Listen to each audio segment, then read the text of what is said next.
everyone, welcome back to my channel Learn and Slay. ഞാൻ ഇന്ന് എടുക്കാൻ പോകുന്നത് BPAG 172ലെ unit 1 globalisation role of state market and civil society എന്ന ചാപ്റ്ററാണ്. ഇതിൽ ഫസ്റ്റ് ഇൻട്രൊഡക്ഷനിൽ തന്നെ നമുക്ക് കാണാൻ പറ്റുന്നത് എന്താണ് globalisation. The concept of globalisation has a multi disciplinary perspective.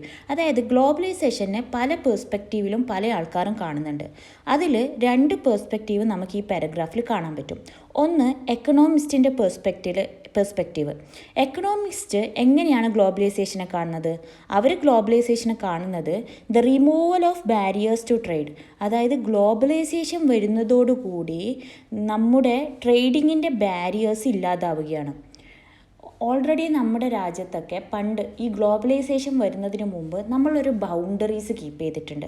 അതായത് ആ ബൗണ്ടറി കടക്കാതെ ആർക്കും ഇങ്ങോട്ടേക്ക് വന്നിട്ട് അവരുടെ കാര്യങ്ങൾ, അവരുടെ സാധനങ്ങൾ വിൽക്കാനോ ഇവിടെ നിന്നുള്ള സാധനങ്ങൾ വാങ്ങിക്കൊണ്ടുപോകാനോ പറ്റില്ല. കാരണം എന്താ, അവിടെ ഒരു ബൗണ്ടറി ഉണ്ട് അല്ലേ. ഗ്ലോബലൈസേഷൻ വന്നതോടുകൂടി ആ ബൗണ്ടറിയെ ഇല്ലാതാവുകയാണ്. ഗ്ലോബലൈസേഷൻ എന്ന് പറഞ്ഞാൽ എന്താണ്, ആ ബൗണ്ടറി ഇല്ലാതാക്കി പുറത്തുനിന്നുള്ള രാജ്യക്കാർക്കും ഇവിടേക്ക് വരാം, ഇവിടെ നിന്നുള്ള സാധനങ്ങൾ എടുക്കാം, അല്ലെങ്കിൽ ഇവിടെ സാധനങ്ങൾ വിൽക്കാം. അങ്ങനെയുള്ളൊരു പെർസ്പെക്റ്റീവാണല്ലോ ഗ്ലോബലൈസേഷൻ. അപ്പോൾ എക്കണോമിസ്റ്റ് ഈ ഗ്ലോബലൈസേഷനെ കാണുന്നത് എങ്ങനെയാണെന്ന് വെച്ചാൽ, നമുക്ക് ട്രേഡിൻ്റെ ബാരിയേഴ്സൊക്കെ റിമൂവൽ ആയതുകൊണ്ട് തന്നെ നമുക്ക് വളരെ ഫ്രീ ആയിട്ട് ഗുഡ്സ് ആൻഡ് സർവീസസ് ട്രേഡ് ചെയ്യാൻ പറ്റും. അതുപോലെ തന്നെ അവർ പിന്നെ കാണുന്നൊരു പെർസ്പെക്റ്റീവ് എന്താ, ഫോറിൻ ഡയറക്റ്റ് ഇൻവെസ്റ്റ്മെൻറ്റ് നമ്മുടെ രാജ്യത്തേക്ക് വരും അല്ലേ. പുറത്തുനിന്നുള്ള രാജ്യക്കാരുടെ ഇൻവെസ്റ്റ്മെൻറ്റ് നമ്മുടെ രാജ്യത്തേക്ക് വരാൻ വേണ്ടി ഗ്ലോബലൈസേഷൻ ത്രൂ നമുക്ക് സഹായിക്കും. ഓക്കെ, നെക്സ്റ്റ് അവരെന്ത് പെർസ്പെക്റ്റീവാണ് കാണുന്നത്? The entry of multinational companies into various countries. Multinational കമ്പനീസൊക്കെ എവിടത്തേക്ക് വരും? പല രാജ്യത്തേക്കായിട്ട് വ്യാപിക്കും. ഇതൊക്കെയാണ് ഒരു എക്കണോമിസ്റ്റിൻ്റെ പെർസ്പെക്റ്റീവിൽ അവർ ഗ്ലോബലൈസേഷനെ കൊണ്ട് അവരർത്ഥമാക്കുന്നത്. മനസ്സിലായല്ലോ. ഇനി സോഷ്യോളജിസ്റ്റ് എങ്ങനെയാണ് ഗ്ലോബലൈസേഷനെ കാണുന്നത്? സോഷ്യോളജിസ്റ്റ് ഒരു മൾട്ടി ഡൈമെൻഷൻ പ്രോസസ്സായിട്ടാണ് ഇത് കാണുന്നത്. അതായത് സോഷ്യോളജിസ്റ്റ് വെറും എക്കണോമിയിലുള്ള മാറ്റം മാത്രമല്ല കാണുന്നത്. എക്കണോമിസ്റ്റ് മെയിനായിട്ട് നോക്കുക എക്കണോമിയിൽ എന്തൊക്കെ മാറ്റങ്ങളാണ് ഗ്ലോബലൈസേഷൻ ത്രൂ വരുന്നത്. അതായത് ട്രേഡിൻ്റെ ബാരിയേഴ്സ് റിമൂവ് ആവും, അതുപോലെ തന്നെ എന്ത് ചെയ്യപ്പെടും, പിന്നെ ഫോറിൻ ഇൻവെസ്റ്റ്മെൻറ്റ് നമ്മുടെ രാജ്യത്തേക്ക് വരും, പിന്നെ അതുപോലെ തന്നെ മൾട്ടിനാഷണൽ കമ്പനീസ് വേരിയസ് കൺട്രീസിലേക്ക് എൻ്റർ ആവും. ഇങ്ങനെ എക്കണോമി, അതായത് സാമ്പത്തികമായിട്ട് മണി ബേസ്ഡ് ആയിട്ടാണ് എക്കണോമിസ്റ്റിൻ്റെ പെർസ്പെക്റ്റീവിൽ നമുക്ക് കാണാൻ പറ്റുന്നത്. എന്നാൽ സോഷ്യോളജിസ്റ്റിൻ്റെ പെർസ്പെക്റ്റീവിൽ വെറും എക്കണോമിയിൽ മാത്രമല്ല മാറ്റങ്ങൾ ഉണ്ടാവുക ഗ്ലോബലൈസേഷൻ വന്നാൽ. പിന്നെ എന്തിലൊക്കെയാണ് മാറ്റം ഉണ്ടാകുക? പൊളിറ്റിക്സിൽ മാറ്റം ഉണ്ടാവും, ഒരു രാജ്യത്തെ പൊളിറ്റിക്സിൽ മാറ്റം ഉണ്ടാവും, ഒരു രാജ്യത്തിലെ കൾച്ചർ ചേഞ്ച് ചെയ്യപ്പെടും, ആ രാജ്യത്തെ ടെക്നോളജി ചേഞ്ച് ചെയ്യപ്പെടും അല്ലേ. ഗ്ലോബലൈസേഷൻ വന്നു കഴിഞ്ഞാൽ ട്രേഡിംഗ് ഒക്കെ നടക്കുന്നതിനോടൊപ്പം, അതായത് പുറത്തെ രാജ്യക്കാർ വന്ന് ഇവിടെ ട്രേഡിംഗ് ഒക്കെ ചെയ്യുന്നതിനോടൊപ്പം നമ്മുടെ രാജ്യത്തെ പൊളിറ്റിക്സിലൊരു ഇൻഫ്ലുവൻസ് ഉണ്ടാവും അല്ലേ. പിന്നെ അതുപോലെ തന്നെ നമ്മൾ കൾച്ചർ മാറും. ഇപ്പം തന്നെ നമ്മുടെ രാജ്യത്ത് തന്നെ എത്ര വെസ്റ്റേൺ കൾച്ചേഴ്സാണ് നമ്മൾ ഫോളോ ചെയ്യുന്നത്. ഫുഡിൻ്റെ കാര്യത്തിലായാലും പിന്നെ ഡ്രസ്സിങ്ങിൻ്റെ കാര്യത്തിലായാലും മ്യൂസിക് ആയാലും നമ്മുടെ ടേസ്റ്റ് ബഡ്സ് തന്നെ മാറി. ഗ്ലോബലൈസേഷൻ ത്രൂ നമ്മൾ എന്താണ് വെസ്റ്റേൺ കൾച്ചറിലേക്ക് കുറച്ചും കൂടി അട്രാക്റ്റഡ് ആകുന്നില്ലേ ഇപ്പോഴത്തെ കാലത്ത്. അതുതന്നെ ഏറ്റവും വലിയൊരു ഒരു ഉദാഹരണമാണ്. ഗ്ലോബലൈസേഷൻ വന്നതോടുകൂടി നമ്മുടെ കൾച്ചർ തന്നെ ചേഞ്ച് ചെയ്യപ്പെടുന്നുണ്ട്. നമ്മൾ ടെക്നോളജി നമ്മളെന്താ ഒത്തിരി പേരുമായിട്ട് കണക്ട് ചെയ്യുന്നുണ്ട് അല്ലേ. പുതിയ ഇന്നോവേഷനുകൾ ഉണ്ടാക്കുകയാണ് വേൾഡ് വൈഡ് ആയിട്ട് നമുക്ക് കണക്ട് ചെയ്യപ്പെടാൻ. അതായത് നമ്മളിപ്പോൾ ഇവിടെ ഇരുന്നുകൊണ്ട് തന്നെ പല രാജ്യക്കാരെയും നമുക്ക് കാണാൻ പറ്റുന്നുണ്ട്, വീഡിയോ കോൾ ചെയ്യാൻ പറ്റുന്നുണ്ട്, നമുക്ക് പെട്ടെന്ന് തന്നെ ഒരു സ്ഥലത്തേക്ക് എത്തിപ്പെടാൻ പറ്റുന്നുണ്ട്, ട്രാൻസ്പോർട്ട് മാറി. അപ്പോൾ ഇങ്ങനെ ഗ്ലോബലൈസേഷൻ വന്നതോടുകൂടി വെറും സാമ്പത്തികമായിട്ടുള്ള ചേഞ്ച് അല്ല, മറിച്ച് പൊളിറ്റിക്കലിയും കൾച്ചറലിയും ടെക്നോളജിയിലും ഒരുപാട് ചേഞ്ചസ് ഗ്ലോബലൈസേഷൻ കൊണ്ടുവരുന്നുണ്ട് എന്നാണ് സോഷ്യോളജിസ്റ്റിൻ്റെ പെർസ്പെക്റ്റീവിൽ അവർ ഗ്ലോബലൈസേഷനെ കാണുന്നത്. ഇത്രയും മനസ്സിലായെന്ന് വിചാരിക്കുന്നു. ഓക്കെ, പിന്നെ ഗ്ലോബലൈസേഷൻ എന്താ, create A strong links between nation and society അതല്ലേ. അതായത് ബാരിയേഴ്സ് റിമൂവ് ആയതുകൊണ്ടുകൂടി തന്നെ എല്ലാ നാഷൻസും തമ്മിൽ വളരെ ഒരു കണക്റ്റ് ഉണ്ടാകുകയാണ്, ഒരു ലിങ്ക് ഉണ്ടാകുകയാണ്. ഓക്കെ, പിന്നെ അതുപോലെ തന്നെ events or decision is in one part of the world can significantly affect people and communities in distant place. അതായത് ഒരു രാജ്യത്തെ തീരുമാനം, അതായത് ഒരു സ്ഥലത്ത് ഉണ്ടാകുന്ന തീരുമാനം മറ്റൊരു രാജ്യത്തെയും എഫക്റ്റ് ചെയ്യാൻ തുടങ്ങും. ഇപ്പോൾ ഫോർ എക്സാമ്പിൾ ഒരു ഫാക്ടറി ഫാക്ടറി ഉണ്ടെന്ന് ചോദിക്കുക. ആ ഫാക്ടറി പലയിടത്തേക്കും സപ്ലൈ ചെയ്യുന്നുണ്ട്, പല രാജ്യത്തേക്കും അവരുടെ സാധനങ്ങൾ അവരെത്തിച്ചു കൊടുക്കുന്നുണ്ട്. അപ്പോൾ ആ ഫാക്ടറി ഷട്ട് ഡൗൺ ചെയ്യപ്പെടുമ്പോൾ ആ സപ്ലൈ ചെയിനെല്ലാം ബ്ലോക്ക് ആവും അല്ലേ, ആർക്കും ആ സാധനം കിട്ടാതെയാവും. പല രാജ്യക്കാർക്കും എത്തിക്കൊണ്ടിരുന്ന ഒരു ഫാക്ടറി ഷട്ട് ഡൗൺ ആകുമ്പോൾ പല രാജ്യക്കാർക്കും ആ സാധനം കിട്ടാതെയാവും. അതായത് ഒരു സ്ഥലത്തുണ്ടാകുന്ന ഒരു നെഗറ്റീവ് ഇമ്പാക്റ്റ് ബാക്കിയുള്ളവരെയും കൂടി എന്ത് ചെയ്യും, എഫക്റ്റ് ചെയ്യും. അപ്പോൾ ഇതാണ് കാര്യമായിട്ട് ഗ്ലോബലൈസേഷനെ കൊണ്ട് നമ്മൾ ഉദ്ദേശിക്കുന്നത്. ഓക്കെ, മനസ്സിലായല്ലോ. ഗ്ലോബലൈസേഷൻ എന്ന് പറയുന്നത് ഒരു സ്ട്രോങ് ലിങ്ക് ഉണ്ട്, അതിന് പല രാജ്യക്കാരുമായിട്ട് സ്ട്രോങ് ലിങ്ക് ഉള്ളത് കൊണ്ട് തന്നെ ഒരു സ്ഥലത്തെ ചേഞ്ച് മറ്റുള്ളവരെയും കൂടി എഫക്റ്റ് ചെയ്യും. അത് പോസിറ്റീവ് ആയിക്കോട്ടെ നെഗറ്റീവ് ആയിക്കോട്ടെ. ഒരു പോസിറ്റീവ് ചേഞ്ച് ഉണ്ടായാൽ അതും മറ്റുള്ളവരെ ഇൻഫ്ലുവൻസ് ചെയ്യും, ഒരു നെഗറ്റീവ് ചേഞ്ച് ഉണ്ടായാൽ അതും എഫക്റ്റ് ചെയ്യും. ഓക്കെ, പിന്നെ അതുപോലെ തന്നെ ഞാൻ ഈ പറയുന്ന സെൻറ്റൻസ് നിങ്ങൾ പാരഗ്രാഫിൽ തപ്പാൻ പോകണ്ട. ഇത് ഞാൻ ഈ പാരഗ്രാഫ് എന്താണ് ഇതിൽ മീൻ ചെയ്യുന്നത്, എന്താണ് ഇതിൽ പറയുന്നത് എന്നുള്ളത് ബ്രീഫ് നോട്ടായിട്ട് എഴുതി വെച്ചിട്ട് അതാണ് നിങ്ങൾക്ക് ക്ലാസ് എടുത്തിരുന്നത്. ഓക്കെ, അപ്പോൾ ഈ ഒരു പാരഗ്രാഫ് വായിക്കുന്നതിന് പകരം നിങ്ങൾക്കിത് കേട്ടാൽ തന്നെ എന്താണ് ഈ പാരഗ്രാഫിൽ പറയുന്നത് മനസ്സിലാക്കിയിട്ട് നിങ്ങളുടേതായ രീതിയിൽ നിങ്ങൾക്ക് എക്സാമിന് എഴുതാൻ വേണ്ടി പറ്റും. സോ പിന്നെ അതുപോലെ തന്നെ ഗ്ലോബലൈസേഷൻ ഏതൊക്കെ ഏരിയസിലാണ് ഇൻഫ്ലുവൻസ് ചെയ്യുന്നത്? സ്റ്റേറ്റിനെ ഇൻഫ്ലുവൻസ് ചെയ്യും. സ്റ്റേറ്റ് എന്ന് പറഞ്ഞാൽ എന്താ? ഗവൺമെൻറ്. ഒരു രാജ്യത്തെ ഗവൺമെൻറ്റിനെ ഗ്ലോബലൈസേഷൻ ഇൻഫ്ലുവൻസ് ചെയ്യും. എങ്ങനെയാണ് ഇൻഫ്ലുവൻസ് ചെയ്യുക? ഗവൺമെൻറ്റിൻ്റെ റോള് കുറയും അല്ലേ. ഗ്ലോബലൈസേഷൻ വരുമ്പോൾ പുറമേയുള്ള രാജ്യക്കാർ വന്നിട്ട് നമ്മുടെ രാജ്യത്ത് ട്രേഡ് നടത്തുമ്പോൾ ആ രാജ്യക്കാരിലെ ആ മൾട്ടിനാഷണൽ കമ്പനി, ആ പുറത്തുനിന്ന് വരുന്ന ഫോറിൻ കമ്പനിക്കായിരിക്കും കുറച്ചും കൂടി റോള്.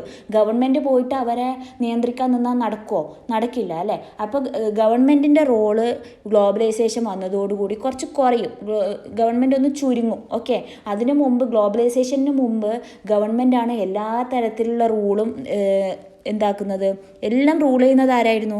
ഗവൺമെൻറ്റാണ് അല്ലേ. മാർക്കറ്റും എല്ലാം റൂൾ ചെയ്യുന്നത് ഗവൺമെൻറ്റാണ്. എന്നാൽ ഗ്ലോബലൈസേഷൻ വന്നതോടുകൂടി മാർക്കറ്റിനെ ആര് റൂൾ ചെയ്യും? പുറമേ നിന്ന് വരുന്ന ടീംസ്. ഓക്കെ, അവർ റൂൾ ചെയ്യും. Okay, that is called globalisation. അപ്പോൾ ഗ്ലോബലൈസേഷൻ വരുമ്പോൾ ഗവൺമെൻറ്റിന് എന്ത് മാറ്റം ഉണ്ടാകുന്നത്? ഗവൺമെൻറ്റിൻ്റെ റോള് കുറയും.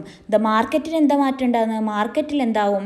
ഒരുപാട് ബോർഡേഴ്സ് ഇല്ലാത്തത് കൊണ്ട് തന്നെ, അതായത് ഒരു തരത്തിലുള്ള റെസ്ട്രിക്ഷൻ ഇല്ലാത്തത് കൊണ്ട് തന്നെ എക്കണോമിയിൽ വർധനവുണ്ടാവും. മാർക്കറ്റിൽ പല രാജ്യക്കാരും വരുന്നു, അവരെ പല ഐഡിയാസ്, അവരെ പല പ്രൊഡക്റ്റ് എല്ലാം ട്രേഡ് ചെയ്യുന്നു. അപ്പം മാർക്കറ്റിൽ നല്ലൊരു ചേഞ്ച് ഉണ്ടാവും.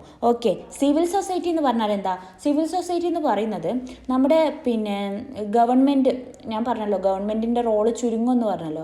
അപ്പോൾ ഈ ഗ്ലോബലൈസേഷൻ വന്നതിന് ശേഷം ഈ ഇപ്പം ഞാനൊരു സിമ്പിൾ ഒരു എക്സാമ്പിൾ പറഞ്ഞുതരാം, അപ്പോൾ നിങ്ങൾക്ക് കുറച്ചും കൂടി ബെറ്റർ ആയിട്ട് മനസ്സിലാവും. അതായത് നിങ്ങൾ മാർക്കറ്റിനെ ഒരു വലിയ തിരമാലയായിട്ട് ചിത്രീകരിക്കുക, വലിയൊരു അടിച്ചലയുന്നൊരു തിരമാല. അത് എതിനെയാണ് നോട്ടിട്ടിരിക്കുന്നത്? പ്രോഫിറ്റാണ്.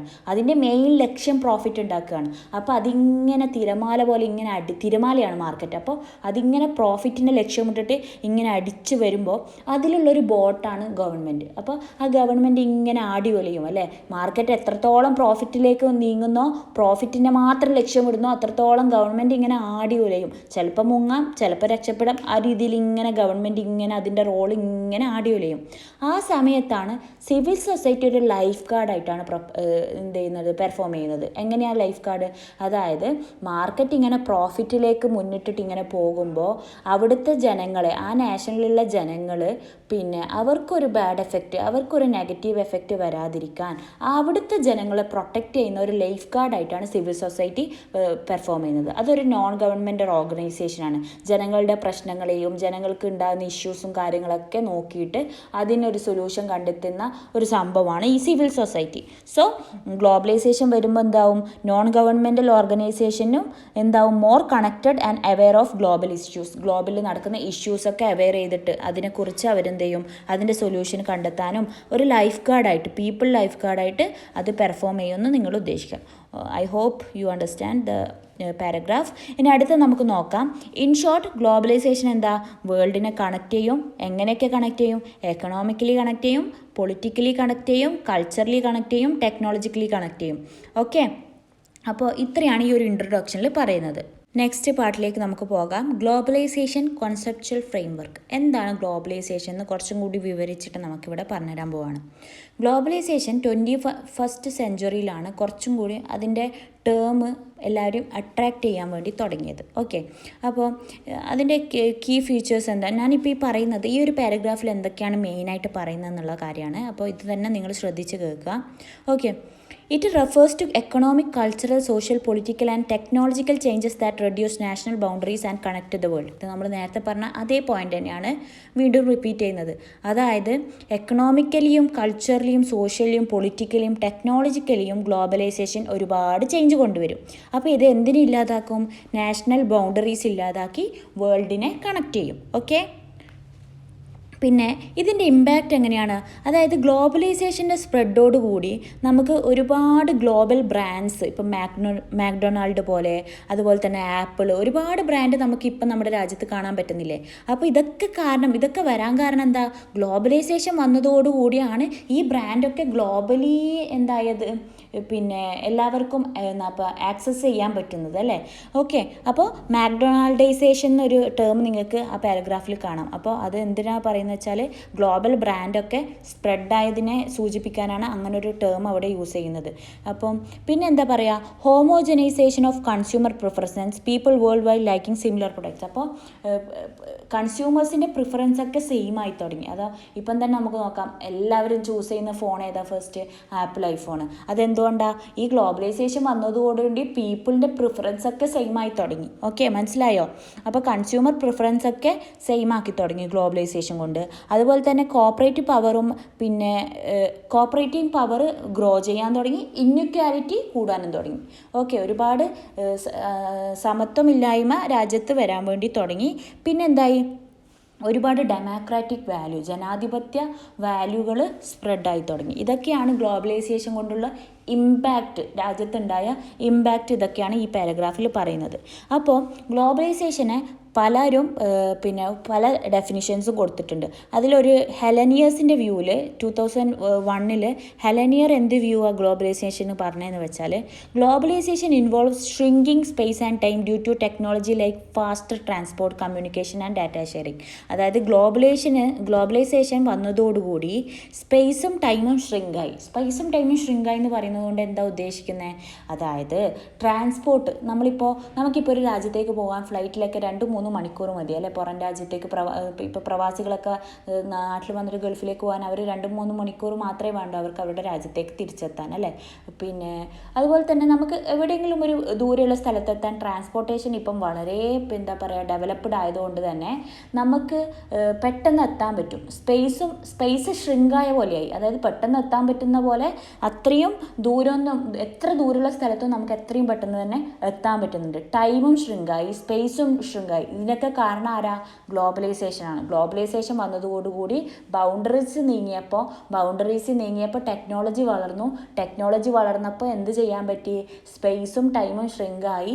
ഈ വേൾഡ് ഒരു ഗ്ലോബൽ വില്ലേജായി, ഒരു ഗ്രാമം പോലെ ചുരുങ്ങി. ഒരു ഗ്രാമം പോലെയേ ഉള്ളൂ. അതായത് അത്രയും പെട്ടെന്ന് നമുക്ക് എന്തിനും ആക്സസ് ഉണ്ട് അല്ലേ? അപ്പോൾ അതാണ് ഹെലനിയേഴ്സിൻ്റെ വ്യൂവിൽ ഗ്ലോബലൈസേഷൻ എന്താണ്? Shrinkage of space and time. അത് ഓർത്ത് വെക്കുക.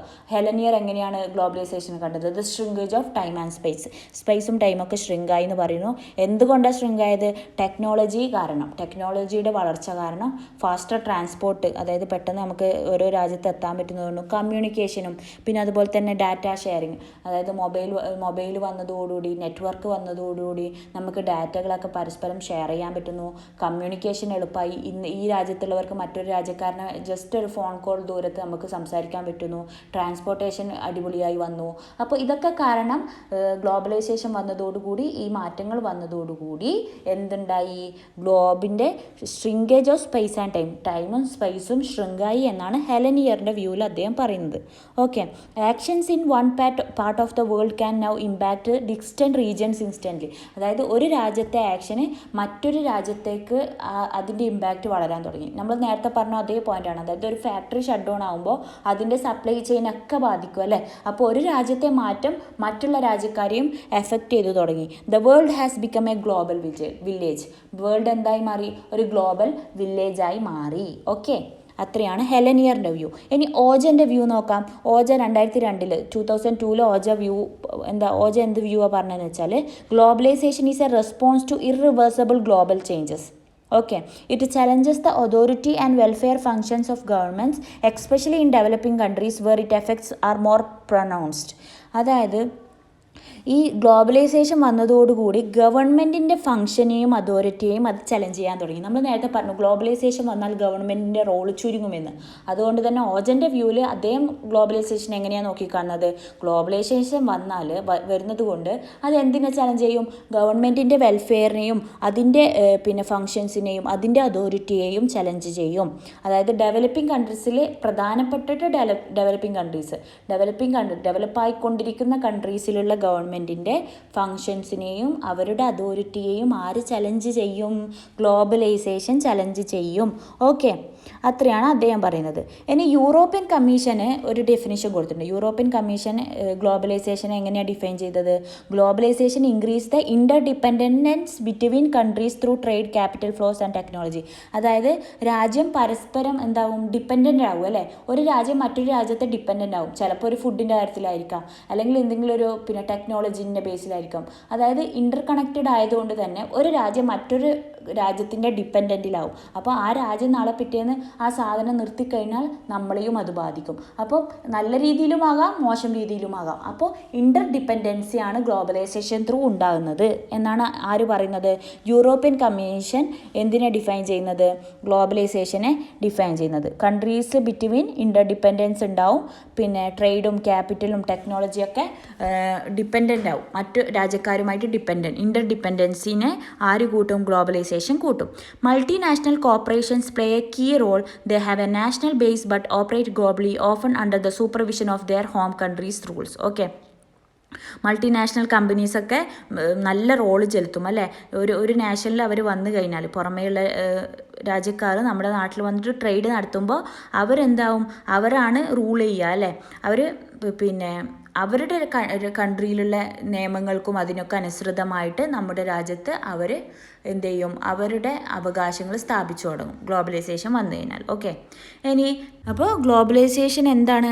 ഗ്ലോബലൈസേഷൻ വേൾഡിനെ കണക്ട് ചെയ്യുന്നു. ടെക്നോളജിയും എല്ലാം ത്രൂ, ട്രാൻസ്പോർട്ടേഷനും എല്ലാം ത്രൂ വേൾഡിനെ ഗ്ലോബലൈസേഷൻ ത്രൂ കണക്ട് ചെയ്യുന്നുണ്ട്.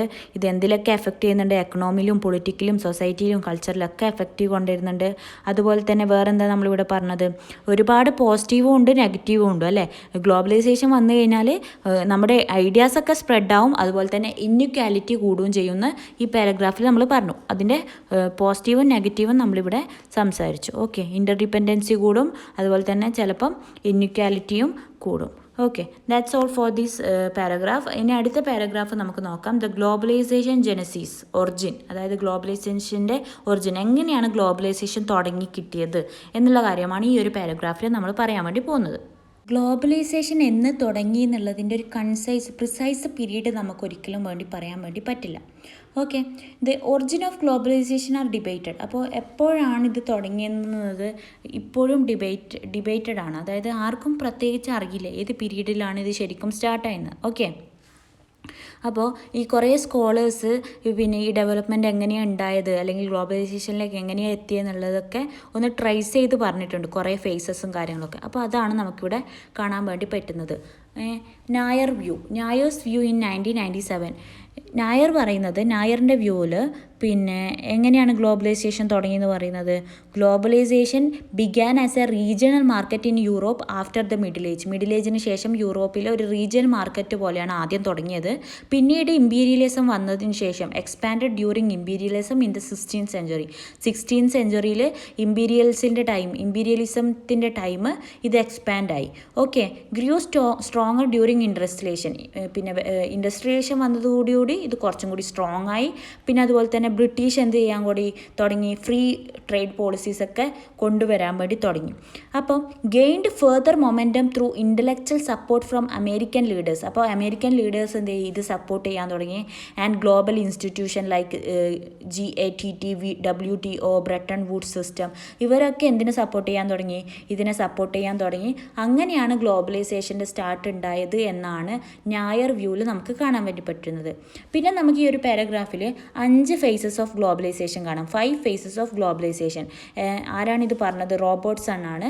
1992 അദ്ദേഹം പറഞ്ഞ 5 ഫേസസ് ഓഫ് ഗ്ലോബലൈസേഷൻ ആണ് നമുക്ക് ഈ പാരഗ്രാഫിൽ അടുത്തതായിട്ട് കാണാൻ പറ്റുന്നത്. ഓക്കെ, 1400 to 170-50 ജേർമിനൽ ഫേസ് എന്ന് പറയും. ഈ ജേർമിനൽ ഫേസ് എങ്ങനെയാണ് ഉണ്ടായത്? എൻഡ് ഓഫ് ക്രിസ്ത്യൻഡം ഇൻ യൂറോപ്പിൽ ക്രിസ്ത്യൻഡം എൻഡായി. അപ്പോൾ ആ സമയം എന്ത് വളർന്നു? നാഷണലിസം വളർന്നപ്പോൾ ഏർലി ഗ്ലോബൽ കണക്ഷൻ ഉണ്ടായി. ഗ്ലോബൽ കണക്ട് ചെയ്യാൻ വേണ്ടി തുടങ്ങി. നാഷണലിസം വളർന്നപ്പോൾ ഗ്ലോബൽ കണക്ട് ചെയ്യാൻ വേണ്ടി തുടങ്ങി. ഈ ഒരു ഫേസാണ് ജേർമിനൽ ഫേസ്. ഈ ഒരു ഫേസിലാണ് ഗ്ലോബലൈസേഷൻ്റെ തുടക്കം എന്നാണ് ആര് പറയുന്നത്?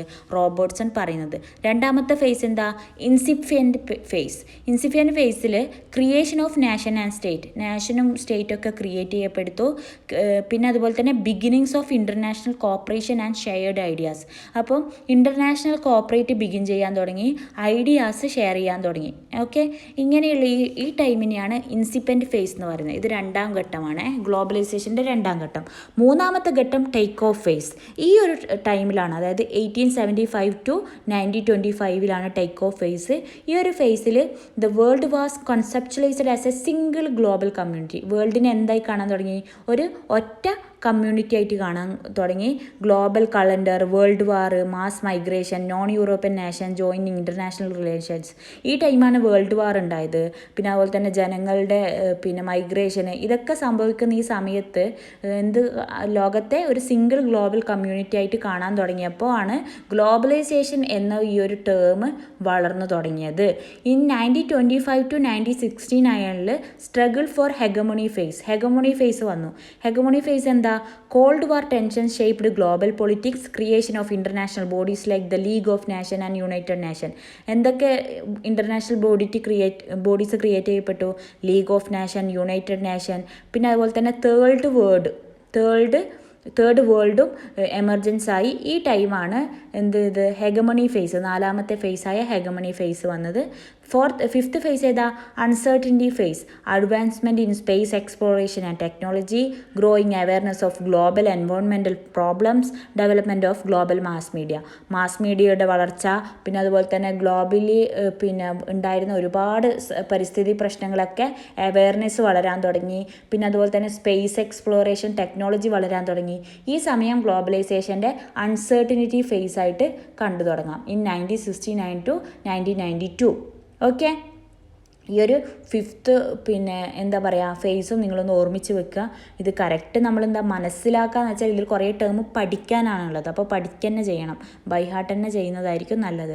Face germinal phase, incipient phase, take off phase, struggle of hegemony phase, പിന്നെ അൺസർട്ടനിറ്റി ഫേസ്. അപ്പോൾ ഈ ഞാൻ പറഞ്ഞ ഈ പോയിൻറ്റ്സ് നിങ്ങളൊന്ന് എഴുതിയെടുത്തിട്ട് അത് ജസ്റ്റ് ഒന്ന് ബൈ ഹാർട്ട് ചെയ്യുന്നതായിരിക്കും കുറച്ചും കൂടി ബെറ്റർ. ഓക്കെ, ഇനി പിന്നെ ഇതിൽ പറയുന്നത്, ഈ ഒരു പാരഗ്രാഫിൽ പറയുന്നത് 20th സെഞ്ച്വറിയിൽ എന്തൊക്കെ ഡെവലപ്മെൻറ്റാണ് ഗ്ലോബലൈസേഷനിൽ ഉണ്ടായതെന്ന് നോക്കാം. എങ്ങനെയാണ് ഗ്ലോബലൈസേഷൻ വളർന്നത് എന്നത്. ഓക്കെ, പിന്നെ 1980s to 1990s USSR collapse ചെയ്തു.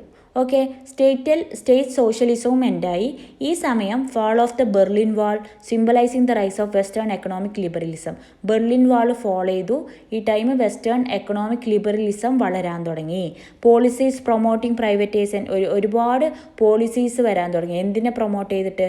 പ്രൈവറ്റൈസേഷനെയും ഡീറെഗുലേഷനെയും ബഡ്ജറ്റ് കട്ട്സിനെയൊക്കെ, ഇങ്ങനത്തെ ഒരുപാട് പോളിസീസ് ഗ്ലോബലി പ്രൊമോട്ട് ചെയ്യപ്പെടാൻ വേണ്ടി തുടങ്ങി. പിന്നെ ടെക്നോളജിയുടെ അഡ്വാൻസ്മെൻ്റ് ഉണ്ടായി. അതായത് internet, mobile phone, fax, computer aided tools, ഇതൊക്കെ വരാൻ തുടങ്ങിയപ്പോൾ കമ്മ്യൂണിക്കേഷനും ട്രേഡിങ്ങും എളുപ്പമായി തുടങ്ങി. അങ്ങനെ ഗ്ലോബലൈസേഷൻ വളരാൻ തുടങ്ങി. എക്കണോമിക്കൽ ചേഞ്ചസ് ഉണ്ടായി.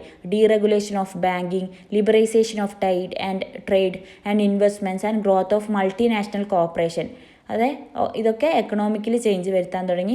Shift in power, government reduced their roles in economies while private corporation become dominant economic players. അതായത് ഗവൺമെൻറ് അവരുടെ റോളിനെ ചുരുക്കി കൊണ്ടുവന്നു, പ്രൈവറ്റ് കോർപ്പറേഷൻ അവരുടെ റോളിനെ കൂട്ടിയും കൊണ്ടുവന്നു, എക്കണോമിക് പ്ലേയേഴ്സായിട്ട് അവർ മാറി. അപ്പോൾ ഇതൊക്കെ എന്താക്കി തുടങ്ങി? ഗ്ലോബലൈസേഷൻ്റെ കൂടുതൽ ശക്തിപ്പെടുത്താൻ തുടങ്ങി. പിന്നെ ഈ ഒരു പാരഗ്രാഫിൽ പോസ്റ്റ് ഗ്ലോബലൈസേഷൻ, അതായത് ഗ്ലോബലൈസേഷന് ശേഷം എന്തൊക്കെ നമുക്ക് കാണാൻ പറ്റുന്നുണ്ട് എന്ന് നോക്കാം. ന്യൂ മാർക്കറ്റ്, അല്ലേ, പുതിയ മാർക്കറ്റ്സ് നമുക്ക് കാണാൻ പറ്റും. Expansion of service, financial and consumer market, അല്ലേ, സർവീസസും ഫിനാൻഷ്യലിയും കൺസ്യൂമർ മാർക്കറ്റും ഒക്കെ കൂടാൻ തുടങ്ങി. അതായത് പുതിയ ജനങ്ങൾ, പുതിയ മൾട്ടിനാഷണൽ കമ്പനീസ് വരുമ്പോൾ മാർക്കറ്റും പുതിയത് വരാൻ തുടങ്ങി. ന്യൂ ആക്ടേഴ്സ് എന്ന് പറയുന്നത് സിനിമാ നടന്മാരല്ല കേട്ടോ, ഇവിടെ പറയുന്നത് ആക്ടേഴ്സായിട്ട് multinational corporation, WTO, international NGOs, ഇങ്ങനെ പുതിയ ആൾക്കാർ ഇതിലേക്ക് വരാൻ തുടങ്ങി. നമ്മുടെ രാജ്യത്ത് നമുക്ക് വേൾഡിൽ നമുക്ക് കാണാൻ വേണ്ടി പറ്റി തുടങ്ങി. ന്യൂ പോളിസീസ്, പുതിയ പോളിസീസ് വരാൻ തുടങ്ങി. Liberalism, that focus on liberalism, democracy and human rights. അതായത് ജനങ്ങളുടെ അവകാശത്തിനും ജനങ്ങളുടെ ജനാധിപത്യത്തിനും ഒക്കെ ഫോക്കസ് ചെയ്തുകൊണ്ട് പുതിയ പോളിസീസ് ഗ്ലോബലൈസേഷൻ വന്നതോടുകൂടി വരാൻ തുടങ്ങി. ഓക്കെ, പിന്നെ ഇത്രയാണ് മെയിനായിട്ട് പറയുന്നത്. ഓക്കെ, ഗ്ലോബലൈസേഷൻ വന്നതിന് ശേഷമുണ്ട മാറ്റങ്ങളാണ് ഇപ്പോൾ ഈ പറഞ്ഞ കാര്യങ്ങളൊക്കെ. അപ്പോൾ നമുക്കൊന്ന് ജസ്റ്റ് ഇത് സമ്മറൈസ് ചെയ്യാം. Globalisation has evolved over centuries. ഒരുപാട് സെഞ്ചുറീസിലൂടെയാണ് ഗ്ലോബലൈസേഷൻ എന്തായി വന്നത്, വികസിച്ച് വന്നത് അല്ലേ. Shaped by technological advancement, political changes and economic policies. പുതിയ പോളിസീസിലൂടെയും പൊളിറ്റിക്കലി ചേഞ്ചിലൂടെയും ടെക്നോളജിയിലെ മാറ്റങ്ങളൊക്കെയാണ് ഗ്ലോബലൈസേഷൻ എന്ത് ചെയ്തത്, ഇവോൾവ് ചെയ്തത്. ഓക്കെ, ഇതൊരു ഒറ്റൊരു ദിവസത്തെ പണിയല്ല ഗ്ലോബലൈസേഷൻ. ഒരുപാട് വർഷങ്ങൾ, ഒരുപാട് സെഞ്ചുറി, നൂറ്റാണ്ടുകളുടെ മാറ്റങ്ങളാണ് ഗ്ലോബലൈസേഷനിലേക്ക് നമ്മളെ എത്തിച്ചത്. By the late 20th century it became a dominant force driving interconnected market. 20th century ആയപ്പോൾ, ലേറ്റ് 20th century ആയപ്പോൾ ഇതെന്തായി, ഒരു വലിയ ഒഴിച്ചുകൂടാൻ പറ്റാത്ത ഒരു ഫോഴ്സായിട്ട് തന്നെ മാറി. മാർക്കറ്റിനെ ഇൻ്റർകണക്ട് ചെയ്തുകൊണ്ടും സ്റ്റേറ്റിൻ്റെ കൺട്രോൾ, അതായത് ഗവൺമെൻറ്റിൻ്റെ കൺട്രോളിനെ കുറച്ചുകൊണ്ടും പിന്നെ അതുപോലെ തന്നെ കമ്മ്യൂണിക്കേഷന് വളർത്തിക്കൊണ്ടും ഒരു വലിയൊരു ഫോഴ്സ് തന്നെയായിട്ട് ആര് മാറി, ഈ ഒരു globalisation 20th century, late 20th century മാറിക്കഴിഞ്ഞു എന്നാണ് ഈ ഒരു പാരഗ്രാഫിൽ മെയിനായിട്ട് പറയുന്നത്. ഈ ഒരു പാരഗ്രാഫ് കുറച്ച് ടഫാണ്, എനിക്കിത് പറഞ്ഞ് ഫലിപ്പിക്കാൻ തന്നെ കുറച്ച് ടഫാണ്. കാരണം നിങ്ങൾ ഇതൊന്ന് ജസ്റ്റ് വായിച്ച് നോക്കിയിട്ട് ആ ഒരു ഫേസ്, ഈ 5 ഫേസ് കാര്യങ്ങൾ കാണാപ്പാഠം പഠിക്കുന്നതായിരിക്കും കുറച്ചും കൂടി ബെറ്റർ. ഓക്കെ, ഇത് ഒരുപാട് പഠിക്കാനുള്ള കാര്യങ്ങളാണുള്ളത്. ഇത് അധികം വിവരിക്കാനായിട്ടൊന്നുമില്ല. ഓരോ കാലഘട്ടത്തിൽ നടന്ന ഓരോ സംഭവങ്ങളും യുദ്ധങ്ങളൊക്കെ കാരണം ഗ്ലോബലൈസേഷനിൽ വന്ന മാറ്റമാണ് ഇവിടെ പറഞ്ഞുകൊണ്ടിരിക്കുന്നത്. ഓക്കെ, നെക്സ്റ്റ് നമുക്ക് പേഴ്സ്പെക്റ്റീവ്സ് ഓഫ് ഗ്ലോബലൈസേഷൻ. ഗ്ലോബലൈസേഷൻ്റെ ഡിഫറെൻറ്റ് പേഴ്സ്പെക്റ്റീവ്സ് നമുക്ക് നോക്കാം. 2 പേഴ്സ്പെക്റ്റീവാണുള്ളത് ഇതിൽ, എക്കണോമിക്കും പിന്നെ സോഷ്യോ കൾച്ചറലും. അപ്പോൾ അതെന്താണ് പറയുന്നത് നമുക്ക് നോക്കാം. അപ്പോൾ ഗ്ലോബലൈസേഷനെ എക്കണോമിക് ആൻഡ് സോഷ്യോ കൾച്ചറൽ പെർസ്പെക്റ്റീവായിട്ട് 2ആയിട്ടാണ് ഇവിടെ തരംതിരിച്ചിരിക്കുന്നത്. അതിൽ എക്കണോമിക് പെർസ്പെക്റ്റീവിൽ നമുക്ക് കാണാൻ പറ്റുന്നത് globalisation and capitalism seen as a result of neo capitalism which allows business to adapt flexibility to new market due to advancement in technology and communication. അതായത് ടെക്നോളജിയും കമ്മ്യൂണിക്കേഷനും വളർന്നതോടുകൂടി തന്നെ മാർക്കറ്റ് എന്തായി, ഫ്ലെക്സിബിളായി തുടങ്ങി അല്ലേ. പുതിയ ബിസിനസ്സിനെ അഡാപ്റ്റ് ചെയ്യാൻ വേണ്ടിയിട്ട് തുടങ്ങി.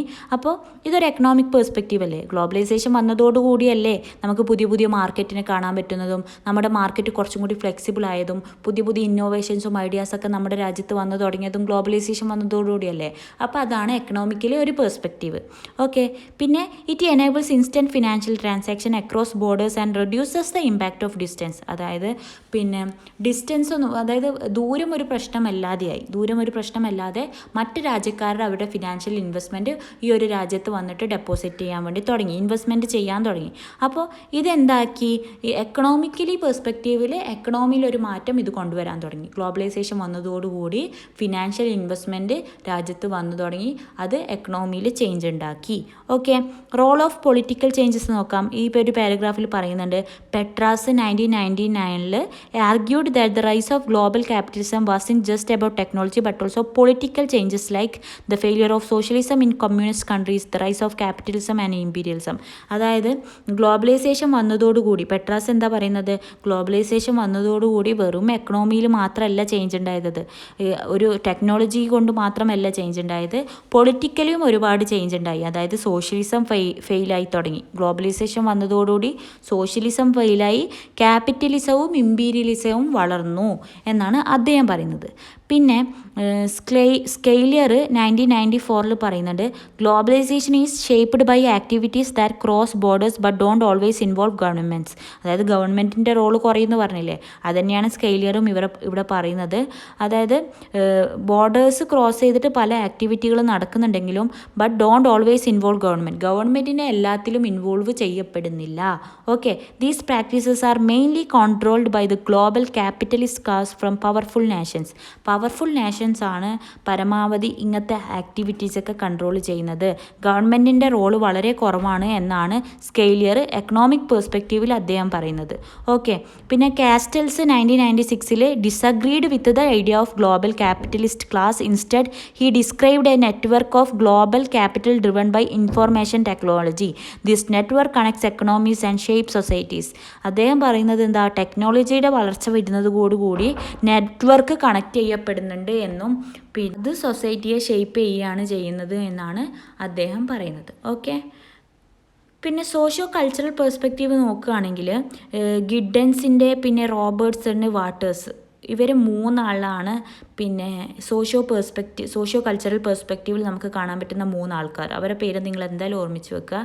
അതിൽ ഗിഡൻസ് പറയുന്നത് globalisation changes social connections by lifting them out of local context. അതായത് നമ്മുടെ സൊസൈറ്റിയുടെ കണക്ഷൻസ്, സോഷ്യൽ കണക്ഷൻസ്, അതായത് ജനങ്ങൾ തമ്മിലുള്ള കണക്ഷൻ ഒരു ലോക്കൽ കോണ്ടെക്സ്റ്റ് നിന്ന്, അതായത് ഒരു പിന്നെ ലോക്കലായിട്ട് മാത്രമല്ല എന്തായി ഇൻ്റർനാഷണലി കണക്റ്റഡ് ആയിട്ട് മാറ്റാൻ വേണ്ടി പറ്റി. ഗ്ലോബലൈസേഷൻ സോഷ്യൽ കണക്ഷനത്തിനെ തന്നെ മാറ്റി. Okay, local events are now influenced by global happenings and vice versa.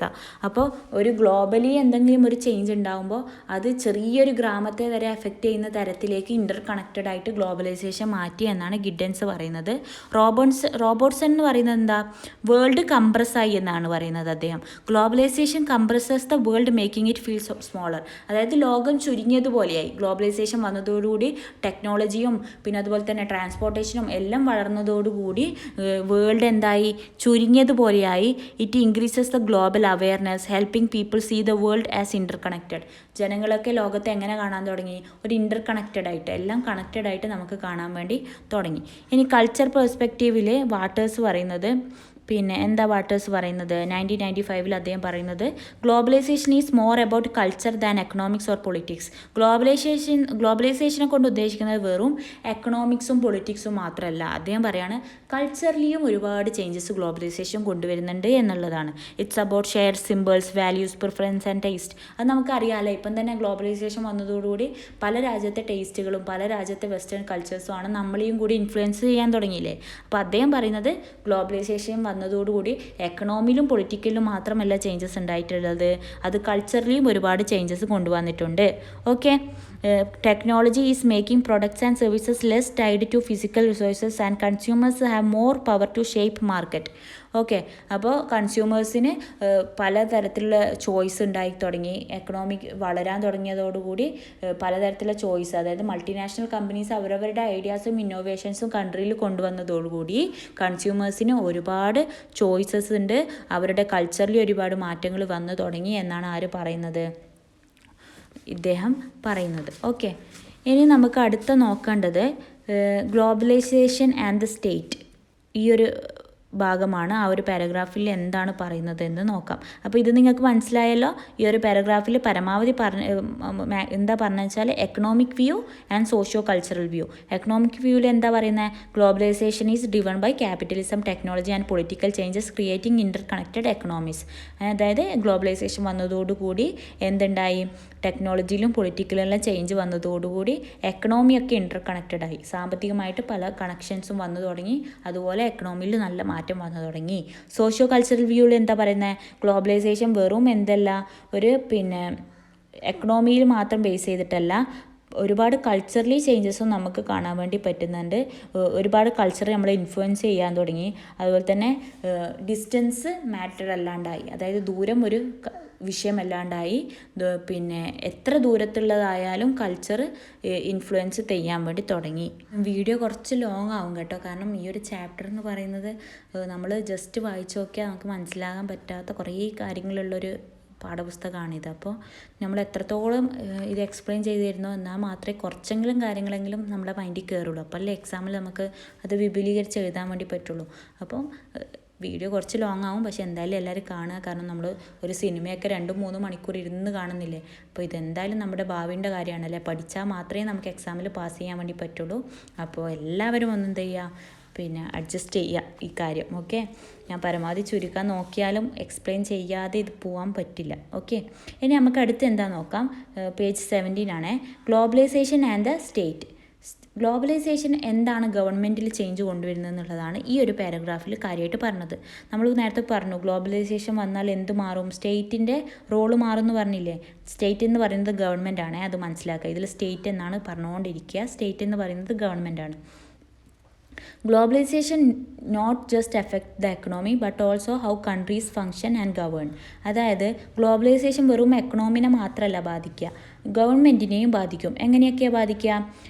Globalisation involves government, private companies and international organisation like the UN, World Bank, IMF and WTO. Okay, ഗ്ലോബലൈസേഷന് ഗവൺമെൻറ്റിനെയും private കമ്പനിയെയും international ഓർഗനൈസേഷനൊക്കെ involve ചെയ്യും അല്ലേ. അപ്പോൾ new liberal policies push for capitalist growth by promoting free markets and reducing government control. അപ്പോൾ നമ്മൾ നേരത്തെ പറഞ്ഞ പോയിൻ്റ് തന്നെയാണ്. ഗ്ലോബലൈസേഷൻ വന്നു കഴിഞ്ഞാൽ പുതിയ പുതിയ പോളിസീസ് വരുമ്പോൾ ഫ്രീ മാർക്കറ്റ് പ്രൊമോട്ട് ചെയ്യപ്പെടും അല്ലേ. മാർക്കറ്റ് ഫ്രീ ആവും. അപ്പോൾ ആരുടെ റോള് കുറയും? ഗവൺമെൻറ്റിൻ്റെ റോള് കുറയും. ഗവൺമെൻറ്റിന് അധികം എന്ത് ചെയ്യാൻ വേണ്ടി പറ്റില്ല, അവരെ കൺട്രോൾ ചെയ്യാൻ വേണ്ടി പറ്റില്ല. റെസ്ട്രിക്ഷൻസ് അധികം വെക്കാൻ വേണ്ടി പറ്റില്ല. Challenges to the state. MC Michael പറഞ്ഞിട്ടുണ്ട്, globalisation pressure state to follow global rules set by multilateral agencies and free trade agreements. Globalisation എന്തിനെ പ്രഷർ ചെയ്യും? ഗവൺമെൻറ്റിനെ പ്രഷർ ചെയ്യും to follow global rules. Globally ഉള്ള റൂൾസ് ഫോളോ ചെയ്യാൻ വേണ്ടിയിട്ട് സ്റ്റേറ്റിനെ pressure ചെയ്യും. അപ്പോൾ സ്റ്റേറ്റിൻ്റെ റോള് കുറയും. പ്രഷറിൻ്റെ അടിയിലാവുമ്പോൾ എന്തായാലും അവർക്ക് സ്വതന്ത്രമായിട്ട് തീരുമാനം എടുക്കാൻ പറ്റില്ല. ഗവൺമെൻറ്റിൽ ഒരിക്കലും പിന്നെ സ്വതന്ത്രമായിട്ട് തീരുമാനം എടുക്കാൻ പറ്റില്ല. അവർ അണ്ടർ പ്രഷർ ആവും അല്ലേ. Okay, this has led to a modern form of colonization where powerful global forces dominate weaker state. അപ്പോൾ എന്താവും? ഇങ്ങനെ സംഭവിക്കുമ്പോൾ എന്താവും? പവർഫുൾ നേഷൻസ് എന്ത് ചെയ്യും? നമ്മുടെ മേൽ അധികാരം എടുക്കുകയും വീക്കർ സ്റ്റേറ്റ് എന്താവും? സ്റ്റേറ്റ് ഡോമിനേറ്റഡ് ആയിപ്പെടുകയും ചെയ്യും. അത്രയാണ് ഇവിടെ പറയുന്നത്. ഓക്കെ, ഇനി എങ്ങനെയൊക്കെയാണ് സ്റ്റേറ്റിൻ്റെ റോള് ശൃംഖാകുക? സ്റ്റേറ്റിൻ്റെ മേലെ ആര് വരും? മാർക്കറ്റ് വരും. Globalisation reduces the state economic control giving more power to market. മാർക്കറ്റിനാണ് കൂടുതൽ പവർ ഉണ്ടാകുക. വിപണിക്ക് കൂടുതൽ വാല്യൂ ഉണ്ടാവും, മോർ പവർ ഉണ്ടാവും. സ്റ്റേറ്റിൻ്റെ വാല്യൂ കുറയും, സ്റ്റേറ്റ് ഗവൺമെൻറ്റിൻ്റെ റോള് കുറയും. It is argued that this shift improves market efficiency and benefits every one. അപ്പോൾ പലരും ആർഗ്യൂ ചെയ്യുന്നുണ്ട് ഇത് നല്ല കാര്യമാണ്. കാരണം എന്താ? ഇത് ജനങ്ങളുടെ മാർക്കറ്റ് എഫിഷ്യൻ്റ് ആകുമ്പോൾ, മാർക്കറ്റ് കുറച്ചും കൂടി പവർ മാർക്കറ്റിന് കിട്ടുമ്പോൾ എല്ലാ ജനങ്ങൾക്കും അതിൻ്റെ ബെനിഫിറ്റ് ഉണ്ടാവും എന്നാണ് പറയുന്നത്. പക്ഷേ നോട്ട് ഈക്വലി, ഒരുപോലെ ബെനിഫിറ്റ് ആവില്ല. അതെന്താ ഒരുപോലെ ബെനിഫിറ്റ് ആവാത്ത? പണക്കാർ കൂടുതൽ പണക്കാരായിക്കൊണ്ടിരിക്കും, പാവപ്പെട്ടവൻ വീണ്ടും പാവപ്പെട്ടവനായിട്ട് തന്നെ ഇരിക്കും. അപ്പോൾ എല്ലാവരും ബെനിഫിറ്റ് ചെയ്യും, പക്ഷെ കുറച്ചും കൂടി കൂടുതൽ ആരെയാണ് ബെനിഫിറ്റ് ചെയ്യുക? റിച്ച് ആയിട്ടുള്ളവരെ അല്ലേ. അപ്പോൾ അതാണ് ഇവിടെ പറയുന്നത്. പിന്നെ ദ സ്റ്റേറ്റ് ഗവൺമെൻറ്റിൻ്റെ റോളേ മാറുന്നുണ്ട്. എങ്ങനെയാണ് റോള് മാറുന്നത്? ആദ്യം ഗവൺമെൻറ് ഒരു വെൽഫെയർ സ്റ്റേറ്റ് ആണ്. അതായത് ജനങ്ങളുടെ വെൽഫെയറിന് വേണ്ടി പ്രവർത്തിച്ചിരുന്ന ഗവൺമെൻറ് എന്തായി മാറും? കോമ്പറ്റീഷൻ സ്റ്റേറ്റ് ആയിട്ട് മാറും. അതായത് ഫോക്കസ് ഓൺ ഡീറെഗുലേഷൻ ആൻഡ് പ്രൈവറ്റൈസേഷനൊക്കെ വരുന്നത് കൊണ്ട് തന്നെ സ്റ്റേറ്റ് ഗവൺമെൻറ് ഒരു കോമ്പറ്റീഷൻ സ്റ്റേറ്റ് ആയിട്ട് മാറും. വെൽഫെയർ, ജനങ്ങളുടെ വെൽഫെയറിനേക്കാൾ കൂടുതൽ ഒരു കോമ്പറ്റീഷനാണ് നമുക്ക് ഗവൺമെൻറ്റിൽ കാണാൻ വേണ്ടി പറ്റുക. Okay, the state now acts more like a business. Government ഒരു ബിസിനസ് പോലെ പ്രവർത്തിക്കാൻ തുടങ്ങും. Reducing public involvement and focusing on market driven policies. മാർക്കറ്റിന് വേണ്ടിയിട്ടുള്ള പോളിസീസ് ക്രിയേറ്റ് ചെയ്യാൻ തുടങ്ങും. ജനങ്ങൾക്ക് വേണ്ടിയിട്ടല്ല, മാർക്കറ്റിന് ഉതകുന്ന തരത്തിലുള്ള പോളിസീസാണ് പിന്നീട് വന്നു തുടങ്ങുക. Okay, the changing functions of the state like marketisation. The state is dismantling large bureaucracies and giving control of public goods to private companies.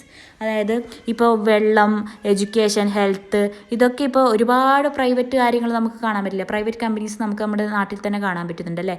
എല്ലാം ഗവൺമെൻറ് ഹോസ്പിറ്റൽ മാത്രമാണോ കാണാൻ പറ്റുന്നത്? പ്രൈവറ്റ് ഹോസ്പിറ്റൽസ് കാണാൻ പറ്റുന്നില്ലേ? അതുപോലെ തന്നെ എഡ്യൂക്കേഷൻ ആയാലും എത്ര സ്കൂളുകളാണ്? ഗവൺമെൻറ് സ്കൂൾ മാത്രമാണോ? പ്രൈവറ്റ് സ്കൂളും കാണാൻ പറ്റില്ലേ? അപ്പം ഗവൺമെൻറ്റാണ് ആദ്യം ഇതൊക്കെ കൺട്രോൾ ചെയ്തിരുന്നത്.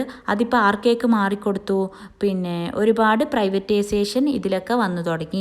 Policies are aligned with global standards to compete internationally compete ചെയ്യാൻ വേണ്ടിയിട്ട് പോളിസീസിലൊക്കെ ഒരുപാട് മാറ്റങ്ങൾ വരുത്താൻ വേണ്ടിയിട്ടും തുടങ്ങി എന്നാണ് ഇതിൽ കാര്യമായിട്ട് പറയുന്നിരുന്നത്. ഓക്കെ, പിന്നെ ഇതിൽ പറയുന്നത് സ്റ്റേറ്റിൻ്റെ റോള് നന്നായിട്ട് ചുരുങ്ങാനും പാടില്ല. അതായത് ഒരു ബാലൻസ് എപ്പോഴും ക്രിയേറ്റ് ചെയ്യണം. മാർക്കറ്റും സ്റ്റേറ്റും തമ്മിലൊരു ബാലൻസ് ഉണ്ടായാൽ മാത്രമേ എന്ത് പ്രൊമോട്ട് ആവുള്ളൂ, ജനങ്ങളുടെ ഇൻട്രസ്റ്റ് പ്രൊട്ടക്ഷനും നടക്കുള്ളൂ. ഓക്കെ, സ്റ്റെബിലിറ്റി ഉണ്ടാവുള്ളൂ. A strong state doesn't just promote market. വെറും മാർക്കറ്റിനെ മാത്രം ഗവൺമെൻറ് പ്രൊമോട്ട് ചെയ്താൽ സ്റ്റെബിലിറ്റി ഇല്ലാതാവും അല്ലേ. അതായത് ഹ്യൂമൻ റൈറ്റ്സും അല്ലെങ്കിൽ ജനങ്ങൾക്ക് വേണ്ടിയിട്ട് ഒരുപാട് പോളിസീസും കാര്യങ്ങളും വരുന്നതോടുകൂടി മാർക്കറ്റ് എൻഷ്യോർഡ് ആയിട്ടുള്ള പോളിസീസും വരണം. അപ്പോൾ എല്ലാത്തിലും ഒരു ബാലൻസ് വേണം. പബ്ലിക്കിൻ്റെ ഇൻട്രസ്റ്റിനും മാർക്കറ്റിനും ഒരു ബാലൻസ് കൊടുത്തുകൊണ്ടായിരിക്കണം ഗവൺമെൻറ് പ്രവർത്തിക്കേണ്ടത്. Okay, globalisation has reduce the direct power of the state in favour of markets, but the state still plays a crucial role in setting rules and protecting public welfare. Okay, അപ്പോൾ ഇന്നത്തെ കാലത്ത് ഗ്ലോബലൈസേഷന് വന്നതോടുകൂടി സ്റ്റേറ്റിൻ്റെ റോളൊക്കെ ചുരുങ്ങിയെങ്കിലും സ്റ്റേറ്റിന് എന്താണ് ഇപ്പം crucial role ഉണ്ടല്ലേ. അവർക്ക് എന്ത് റോളാണ് ഉള്ളത്? റൂൾസ് റെഗുലേറ്റ് ചെയ്യാനും പിന്നെ അതുപോലെ തന്നെ ജനങ്ങളുടെ വെൽഫെയർ പ്രൊട്ടക്റ്റ് ചെയ്യാനും ഇപ്പോഴും ആരാണ് ക്രൂഷ്യൽ റോളായിട്ട് പ്രവർത്തിക്കുന്നത്? ഗവൺമെൻറ് തന്നെയാണ്. The state is evolving, focusing more on market competition and privatisation rather than public welfare. അപ്പോൾ സ്റ്റേറ്റ് ഇപ്പോൾ ഇവോൾവ് ചെയ്യപ്പെടുകയാണ്, focusing more on market competition and privatisation. അപ്പോൾ ഇന്നത്തെ കാലത്ത് പബ്ലിക് വെൽഫെയറിനേക്കാൾ കൂടുതൽ ഗവൺമെൻറ് എന്തിനാണ് വാല്യൂ കൊടുക്കുന്നത്? മാർക്കറ്റിനും മാർക്കറ്റ് കോമ്പറ്റീഷനും പിന്നെ പ്രൈവറ്റൈസേഷനുമാണ്. Despite its reduced role, a strong state is essential for balancing market efficiency and social needs. അപ്പോൾ സ്റ്റേറ്റ് എങ്ങനെയാണ് ചെയ്യേണ്ടത്? ഒരിക്കലും മാർക്കറ്റിന് മാത്രം ഒരുപാട് വാല്യൂ കൊടുക്കാതെ ഒരു ബാലൻസ് ക്രിയേറ്റ് ചെയ്യണം. മാർക്കറ്റിനും പിന്നെ ജനങ്ങളുടെ ആവശ്യങ്ങൾക്കും ഒരു ബാലൻസ് ക്രിയേറ്റ് ചെയ്ത് കൊടുത്തിട്ടായിരിക്കണം സ്റ്റേറ്റ് പ്രവർത്തിക്കേണ്ടത് എന്നാണ് ഇവിടെ പറയുന്നത്. ഇനി അടുത്ത ഭാഗത്ത് globalisation and the market. Globalisation മാർക്കറ്റിൽ എന്തൊക്കെയാണ് ചേഞ്ച് വരുത്തുന്നത് നമുക്ക് നോക്കാം. 3 കാര്യങ്ങളാണ് ഇവിടെ പറയുന്നത്. ഗ്ലോബലൈസേഷൻ സ്റ്റേറ്റിൽ എന്തൊക്കെ മാറ്റം വരുത്തുന്നു, ഗ്ലോബലൈസേഷൻ മാർക്കറ്റിൽ എന്തൊക്കെ മാറ്റം വരുത്തുന്നു, പിന്നെ ഗ്ലോബലൈസേഷൻ സിവിൽ സൊസൈറ്റിയിൽ എന്തൊക്കെ മാറ്റം വരുത്തുന്നു. ഇതാണ് ഇനി ഈ പാഠഭാഗത്ത് പറയുന്ന 3 കാര്യങ്ങൾ ഇതാണ്. അതിൽ നമ്മൾ ഗ്ലോബലൈസേഷൻ എന്തൊക്കെയാണ് സ്റ്റേറ്റിൽ മാറ്റം വരുത്തുന്നത് ഇപ്പോൾ പറഞ്ഞു കഴിഞ്ഞു. ഇനി എന്തൊക്കെയാണ് മാർക്കറ്റിൽ മാറ്റം വരുത്തുക? ഗ്ലോബലൈസേഷന് വന്നതോടുകൂടി ഗവൺമെൻറ്റിൻ്റെ റോള് കുറഞ്ഞല്ലോ, സ്റ്റേറ്റിൻ്റെ റോള് കുറഞ്ഞപ്പോൾ മാർക്കറ്റ് എന്തായി? അതിൻ്റെ റോള് കൂടി അല്ലേ. Globalisation enlarges both space and scope for market while shrinking the role of the state. Okay, സ്റ്റേറ്റിൻ്റെ റോള് കുറഞ്ഞു, മാർക്കറ്റ് എന്തായി? അതിൻ്റെ സ്കോപ്പും സ്പേസും വളർന്നു. ഓക്കെ, അതുകൊണ്ട് തന്നെ എന്ത് സംഭവിച്ചു? The market operations are determined by profit motive. Market എന്തിനെയാണ് ലക്ഷ്യമിടുന്നത്? പ്രോഫിറ്റിനെയാണ് അല്ലേ. പ്രോഫിറ്റിനെ ലക്ഷ്യമിട്ടുകൊണ്ട് തന്നെ ഗ്ലോബലൈസേഷൻ വന്നതോടുകൂടി പുറം രാജ്യക്കാർ വന്നിട്ട് ഇവിടെ പിന്നെ എന്ത് ചെയ്യാൻ തുടങ്ങി? അവരുടെ ഗുഡ്സ് ആൻഡ് സർവീസസ് വിൽക്കാൻ വേണ്ടി തുടങ്ങി. ഗവൺമെൻറ്റിൻ്റെ റോള് ചുരുങ്ങി. ഇതിൽ നമുക്ക് മെയിനായിട്ട് നോക്കേണ്ട പോയിൻറ്റ്സ് എന്താണെന്ന് വെച്ചാൽ എന്തൊക്കെയാണ് പോസിറ്റീവ് വന്നത്? അതായത് ഗ്ലോബലൈസേഷൻ വന്നതോടുകൂടി മാർക്കറ്റിൽ എന്തൊക്കെ പോസിറ്റീവാണ് വന്നത്? എംപ്ലോയ്മെൻറ്റ് ഉണ്ടായി അല്ലേ. ഒരുപാട് എംപ്ലോയ്മെൻറ്റ് ഓപ്പർച്യൂണിറ്റി നമുക്കുണ്ടായി. അതുപോലെ തന്നെ പിന്നെ ചോയ്സസ്, ഒരു ഗുഡ്സ് ആൻഡ് സർവീസസിൽ ഒരുപാട് ചോയ്സസ് ഉണ്ട്. നമുക്കിപ്പോൾ ഒരു ഫോൺ എടുക്കണമെങ്കിൽ തന്നെ പലതരം കമ്പനീൻ്റെ ഫോൺ ഉള്ളതുകൊണ്ട് നമ്മുടെ ചോയ്സ് വർദ്ധിച്ചില്ലേ. നമുക്ക് ഇഷ്ടപ്പെട്ടത് നമുക്ക് നോക്കിയെടുക്കാം. ചോയ്സസ് കൂടി. അതുപോലെ തന്നെ ഇൻകം വളർന്നു. ഓക്കെ, പിന്നെ അതുപോലെ തന്നെ ടെക്നോളജി വളർന്നു. ഇത്രയും പോസിറ്റീവാണ് നമുക്ക് ഉണ്ടായിരുന്നത്. ഗ്ലോബലൈസേഷൻ കാരണം മാർക്കറ്റിലുണ്ടായിരുന്ന നല്ല ചേഞ്ചസ് ഇത്രയാണ്. ഇനി നെഗറ്റീവ് ഇമ്പാക്റ്റ് എന്താ? Small companies can't compete with big companies inequality. അതായത് നമ്മൾ ഓൾറെഡി രാജ്യത്തുണ്ടായിരുന്ന ചെറിയ കമ്പനികൾക്ക് ആരുമായിട്ട് കടപിടിക്കാൻ പറ്റില്ല, ഈ വലിയ രാജ്യക്കാരുമായിട്ട് കടപിടിക്കാൻ പറ്റില്ല എന്നുള്ള വലിയൊരു നെഗറ്റീവാണ് ഗ്ലോബലൈസേഷൻ ത്രൂ ഗ്ലോബൽ മാർക്കറ്റിൽ അല്ലെങ്കിൽ മാർക്കറ്റിൽ സംഭവിച്ചു കൊണ്ടിരിക്കുന്നത് എന്നാണ് ഇവിടെ മെയിനായിട്ട് പറയുന്നത്. ഓക്കെ, ഇനി നെക്സ്റ്റ് നമുക്ക് നോക്കാം globalisation and the civil society. Globalisation എന്തൊക്കെ മാറ്റങ്ങളാണ് സിവിൽ സൊസൈറ്റിയിൽ കൊണ്ടുവന്നത് നോക്കാം.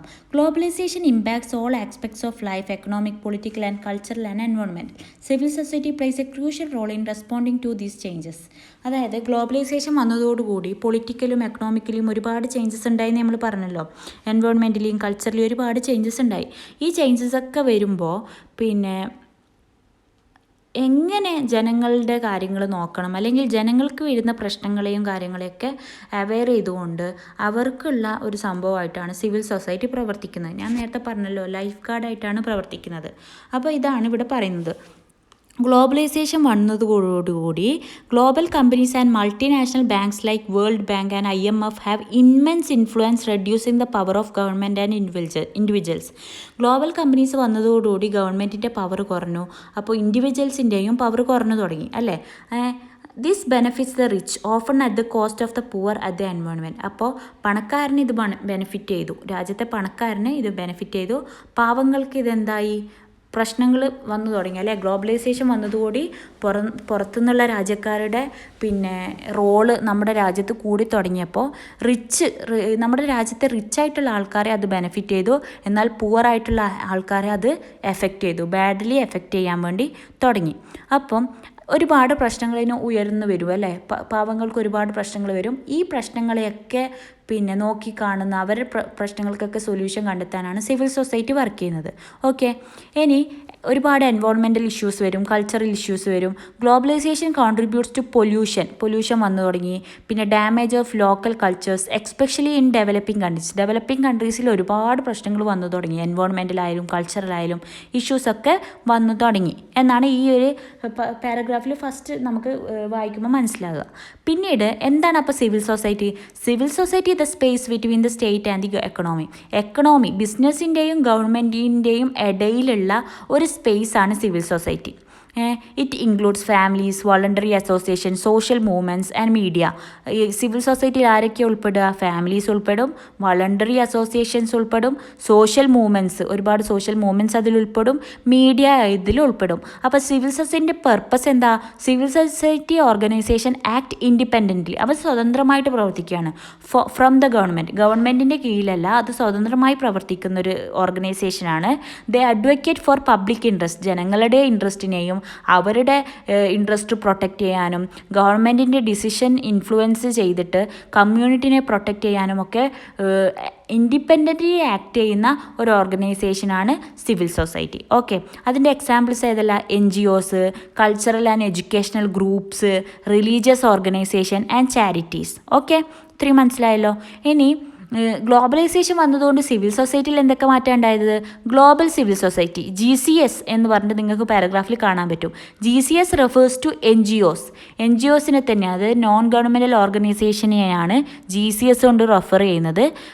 And other groups collaborating globally to address shared issues like environmental protection, human right and education. അതായത് രാജ്യത്ത് വരുന്ന പാരിസ്ഥിതിക പ്രശ്നങ്ങളെ പ്രൊട്ടക്റ്റ് ചെയ്യാനും അതുപോലെ തന്നെ ജനങ്ങളുടെ റൈറ്റ്സ്, അവകാശങ്ങളെ പ്രൊട്ടക്റ്റ് ചെയ്യാനും എഡ്യൂക്കേഷൻ, വിദ്യാഭ്യാസപരമായിട്ടുള്ള കാര്യങ്ങൾ നോക്കാനൊക്കെയാണ് GCS പ്രവർത്തിക്കുന്നത്.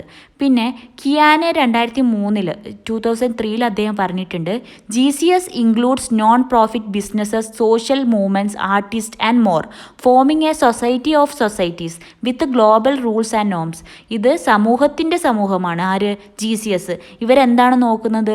ഒരുപാട് ഇഷ്യൂസ്, എൻവയോൺമെൻറ്റൽ പ്രൊട്ടക്ഷൻ ആയാലും ജനങ്ങളുടെ റൈറ്റ്സും എഡ്യൂക്കേഷനൊക്കെ നോക്കുന്നത് കൊണ്ട് തന്നെ ഇതൊരു നോൺ പ്രോഫിറ്റ് ഓർഗനൈസേഷൻ ആണല്ലേ എന്നാണ് ആര് പറഞ്ഞത്? കിയാനെ. ഓക്കെ, ഗ്രാസ് റൂട്ട്സ് ഗ്ലോബലൈസേഷൻ നടക്കുന്നുണ്ട്. അതായത് ഇപ്പോൾ പറയാൻ പോകുന്നത് അടുത്ത ആളായ ഫാൾക്ക് 1995 പറയുന്നുണ്ട്, globalisation is from below.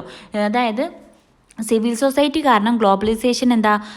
Grass root, അതായത് ജനങ്ങൾ, വളരെ താഴെ തട്ടിലുള്ള ആൾക്കാരെ വരെ കൺസിഡർ ചെയ്യുന്നതാണ് സിവിൽ സൊസൈറ്റിയിലൂടെ വളരെ താഴെ തട്ടിലുള്ള ആൾക്കാരെ വരെ കൺസിഡർ ചെയ്തുകൊണ്ട് ഗ്ലോബലൈസേഷൻ കാരണം അവർക്ക് വരുന്ന പ്രശ്നങ്ങളെയൊക്കെ മുൻനിർത്തിക്കൊണ്ട് പ്രവർത്തിക്കുന്ന ഒരു ഓർഗനൈസേഷനാണ് ആര്? Civil society.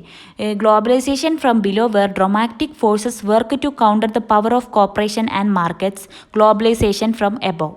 ഓക്കെ, അപ്പോൾ താഴെ തട്ടുന്ന മുതൽ മുകളിലേക്ക് തട്ടിൽ വരെ ഗ്ലോബലൈസേഷൻ നടക്കുമ്പോൾ അതിൽ ആർക്കൊക്കെ എന്തൊക്കെ രീതിയിൽ എഫക്റ്റ് ചെയ്യുന്നുണ്ടോ ആ എഫക്റ്റ് ചെയ്യുന്ന കാര്യങ്ങളെ, ഇഷ്യൂസിനെയും ഒക്കെ കൺസിഡർ ചെയ്യുന്ന ഒരു ഓർഗനൈസേഷനാണ് സിവിൽ സൊസൈറ്റി.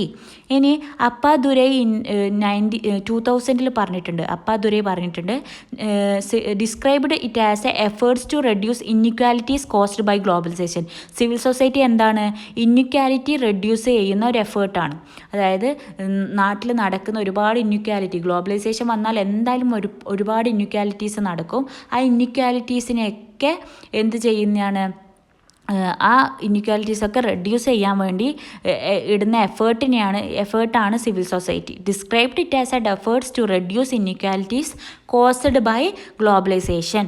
ഓക്കെ, ഇനി സിവിൽ സൊസൈറ്റിൻ്റെ റോളിന് കുറച്ച് എക്സാമ്പിൾ പറയാം. Advocacy, protecting the environment protect ചെയ്യുക, ഹ്യൂമൻ റൈറ്റിന് പ്രൊമോട്ട് ചെയ്യുക, എഡ്യൂക്കേഷൻ സപ്പോർട്ട് ചെയ്യുക, പിന്നെ സ്ത്രീകളെ എംപവർ ചെയ്യുക, മൈനോറിറ്റി ആയിട്ടുള്ളവരെ എംപവർ ചെയ്യുക. ഇതൊക്കെയാണ് സിവിൽ സൊസൈറ്റിൻ്റെ റോള്. പിന്നെ ഇതെന്തും കൂടി സിവിൽ സൊസൈറ്റീൻ്റെ റോള് വേറൊരു റോൾ എന്താ, it's link between state and market. ഗവൺമെൻറ്റിൻ്റെയും ബിസിനസ്സിൻ്റെയും ഇടയിലുള്ള ഒരു ലിങ്കായിട്ട് സിവിൽ സൊസൈറ്റി വർക്ക് ചെയ്യും അല്ലേ. Civil society give citizens a voice, അതായത് ആ രാജ്യത്തെ പൗരന്മാർക്കൊരു വോയിസ് ആയിട്ടാണ് സിവിൽ സൊസൈറ്റി വർക്ക് ചെയ്യുന്നത്. And act as a bridge between governments and ബിസിനസ്സിൻ്റെയും ഗവൺമെൻറ്റിൻ്റെയും ഇടയിലൊരു ബ്രിഡ്ജായിട്ട് എന്തെങ്കിലും ഒരു പ്രശ്നം ജനങ്ങൾക്ക് വരുമ്പോൾ അവരുടെ വോയിസ് ആയിട്ട് പ്രവർത്തിക്കാനാണ് സിവിൽ സൊസൈറ്റി നോക്കുന്നത്. ഓക്കെ, അപ്പോൾ നമുക്കിതൊന്ന് സമ്മറൈസ് ചെയ്യാം. Globalisation challenges the communities by increasing corporate power and reducing government and control. Globalisation വന്നു കഴിഞ്ഞാൽ കോർപ്പറേറ്റിൻ്റെ പവർ കൂടുകയും ഗവൺമെൻറ്റിൻ്റെ റോള് കുറയുകയും ചെയ്യുമല്ലോ. ഈ സമയത്താണ് സിവിൽ സൊസൈറ്റിൻ്റെ റോള് വരുന്നത്. സിവിൽ സൊസൈറ്റി എന്താ ചെയ്യുക, കമ്മ്യൂണിറ്റിനെ പ്രൊട്ടക്റ്റ് ചെയ്യും, പിന്നെ അതുപോലെ തന്നെ ഫെയർനെസ് അഡ്വക്കേറ്റ് ചെയ്യും. അതായത് എല്ലാം നല്ല രീതിയിൽ മുന്നോട്ട് പോകാൻ, രാജ്യത്തെ കാര്യങ്ങൾ നല്ല രീതിയിൽ മുന്നോട്ട് പോകാൻ സിവിൽ സൊസൈറ്റി നമ്മളെ സഹായിക്കും. And balance the influence of state and മാർക്കറ്റിൻ്റെയും സ്റ്റേറ്റിൻ്റെയും ഇൻഫ്ലുവൻസ് രാജ്യത്ത് ബാലൻസ് ചെയ്ത് കൊണ്ടുപോകും. നമ്മൾ നേരത്തെ ഒരു തിരമാലൻ്റെ എക്സാമ്പിൾ പറഞ്ഞില്ലേ, അതായത് മാർക്കറ്റ് ഒരു ശക്തമായ തിരമാലയാണ്, പ്രോഫിറ്റിനെ മുൻനിർത്തിക്കൊണ്ട് അടിച്ചുയരുന്നൊരു തിരമാലയാണ് മാർക്കറ്റ്. അതിൽ നീങ്ങിക്കൊണ്ടിരിക്കുന്ന ഒരു ബോട്ട് പോലെയാണ് ഗവൺമെൻറ്, മുങ്ങാതിരിക്കാം ഇങ്ങനെ പോവുകയാണ്. അപ്പോൾ അതിലൊരു ലൈഫ് ഗാർഡായിട്ടാണ് സിവിൽ സൊസൈറ്റി വർക്ക് ചെയ്യുന്നത്. അതിലെ ജനങ്ങൾ മുങ്ങിപ്പോകാതിരിക്കാൻ അവരുടെ റൈറ്റിനെ പ്രൊട്ടക്റ്റ് ചെയ്തുകൊണ്ട്, അതിലെ സ്ത്രീകളുടെ റൈറ്റിനെ പ്രൊട്ടക്റ്റ് ചെയ്തുകൊണ്ട്, എഡ്യൂക്കേഷനെ സപ്പോർട്ട് ചെയ്തുകൊണ്ട് നല്ല രീതിയിലൊരു ലൈഫ് ഗാർഡായിട്ട് മൂവ് ചെയ്യുന്ന ഒരു സംഭവമാണ് സിവിൽ സൊസൈറ്റി. ഗ്ലോബലൈസേഷൻ കൊണ്ടുവരുന്ന പ്രശ്നങ്ങളെ ഇല്ലാതാക്കിക്കൊണ്ട് ജനങ്ങളുടെ ജീവിതം നല്ല രീതിയിലാക്കാൻ വേണ്ടിയിട്ട് പ്രവർത്തിക്കുന്ന ഒരു നോൺ പ്രോഫിറ്റ് ഓർഗനൈസേഷനെയാണ് സിവിൽ സൊസൈറ്റി എന്ന് പറയുന്നത്. ഓക്കെ, ഗ്ലോബൽ ഇഷ്യൂസൊക്കെ ടാക്കിൾ ചെയ്യാൻ വേണ്ടിയിട്ട് നടന്നു വരുന്ന ഒരു ഓർഗനൈസേഷൻ. ഇത്രയാണ് ഈ ഒരു ചാപ്റ്ററിൽ പരമാവധി പറഞ്ഞിട്ടുള്ളത്. അപ്പോൾ നിങ്ങൾ ഒന്നും കൂടി ഒന്ന് ചാപ്റ്റർ വായിക്കുക, ഒന്നും കൂടി വേണമെങ്കിൽ ക്ലാസ് കേൾക്കുക. അപ്പോൾ നിങ്ങൾക്ക് അടിപൊളിയായിട്ട് തന്നെ മനസ്സിലാവും. കുറച്ച് സംഭവങ്ങൾ നിങ്ങൾ പഠിച്ചാൽ മാത്രമേ മനസ്സിലാവുള്ളൂ. അത് എനിക്കധികം വിശദീകരിക്കാൻ വേണ്ടി പറ്റില്ല. അപ്പോൾ ആ സ്ഥലത്ത് നിങ്ങൾ കുറച്ചൊന്ന് സ്റ്റംബിൾ ചെയ്യാൻ സാധ്യതയുണ്ട്. അപ്പോൾ ഒന്നും കൂടി വായിക്കുക, ബൈ ഹാർട്ട് ചെയ്യുക കാര്യങ്ങളൊക്കെ. അപ്പോൾ ഇത്രയൊക്കെ ഇന്നത്തെ വീഡിയോയിലുള്ളൂ. പരമാവധി എല്ലാവരും ഒന്ന് ഈ വീഡിയോ ഷെയർ ചെയ്യുക, നിങ്ങൾ ഇഗ്നോ ഗ്രൂപ്പിലൊക്കെ ഷെയർ ചെയ്തിട്ട് സപ്പോർട്ട് ചെയ്യുക. കാരണം സബ്സ്ക്രൈബേഴ്സും വ്യൂസൊക്കെ വളരെ കുറവാണ്. അതുണ്ടെങ്കിൽ മാത്രമേ എനിക്ക് മോട്ടിവേഷൻ ഉണ്ടാവുള്ളൂ പുതിയ വീഡിയോസ് ഉണ്ടാക്കാൻ.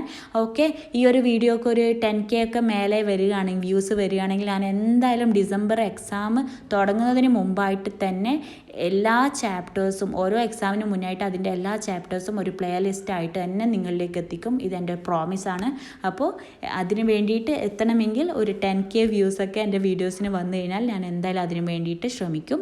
അപ്പോൾ എല്ലാവരും പരമാവധി സപ്പോർട്ട് ചെയ്യുക. ഓക്കെ, ഈ ക്ലാസ് ഇഷ്ടമായെങ്കിൽ കമൻറ്റ് ചെയ്യുക. ഇനി എന്തെങ്കിലും തെറ്റ് എൻ്റെ ഭാഗത്ത് നിങ്ങൾക്ക് തോന്നുന്നുണ്ടെങ്കിൽ, മനസ്സിലാകാതെ വരുന്നുണ്ടെങ്കിൽ പറയുക, ഞാൻ മാറ്റാൻ വേണ്ടി ശ്രമിക്കുന്നതാണ്. അപ്പോൾ thank you for watching. By.